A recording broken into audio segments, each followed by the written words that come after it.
ஒட்டாவியோ Quattrocchi அப்படின்னு சொல்லி ஒரு இத்தாலிய நண்பர் ஒருத்தர் இருந்தார். சோனியா காந்தி இத்தாலிக்காரங்க அப்படிங்கிறதுனால குவாத்ரோச்சி வந்து ராஜீவ்காந்தி குடும்பத்தோட பழக வச்சு அவர் தான் போஃபார்ஸ் டீலில் வந்து இடைத்தரகராக செயல்பட்டார் அப்படின்லாம் சொல்லுவாங்க. அந்த குவாத்ரோச்சியை வந்து அங்கேருந்து அரெஸ்ட் பண்ணி இந்தியாவுக்கு கொண்டு வந்து விசாரிக்கணும் அப்படின்லாம் பின்னாடி போஃபார்ஸ் விவகாரம் நடக்கும்போது பிரச்சனைகள் வந்தது. அது அப்படியே அமுங்கி போச்சுன்னு வச்சுக்கோங்க.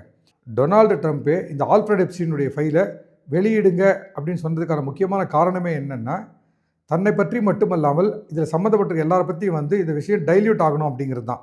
மோடி பேர் வந்து வந்ததில் அவர் நிச்சயமாக வந்து அவருக்கு ஒரு சந்தோஷம் இருக்கலாம். ஏன்னா மோடி வந்து பலவீனப்படுத்தலாம், இந்தியா வந்து தனக்கு பண்ணியவே மாட்டேங்குதுன்னு. இன்னொரு விஷயத்தையும் கவனிக்கணும். அமெரிக்கானுடைய அந்த லீகல் டிபார்ட்மெண்ட்டுடைய டாட் பிளான்ச் அப்படின்ற ஒரு அதிகாரி என்ன சொல்கிறாருன்னா, எப்ஸ்டீன் ஃபைல் அப்படின்னு அவர்கிட்ட சம்மந்தப்பட்ட என்னென்ன குப்பைகள் இருக்கோ எல்லாத்தையும் அள்ளின்னு வந்து எல்லாத்தையுமே நாங்கள் வெளியிட்டோம், ரொம்ப ப்ரெஷர் வந்ததுனால. அதனால் எப்ஸ்டீனோட தொடர்புபடுத்தி வெளியாகிற இந்த பேர்கள் இருக்கு இல்லையா, அது எல்லாமே செக்ஷுவலான தொடர்புகள், செக்ஷுவலான ஒரு விஷயங்களுக்காக வந்து அவரோட தொடர்பு படுத்திக்கிட்டாங்க அப்படின்னு நம்ம எடுத்துக்கவும் முடியாது. அது மட்டும்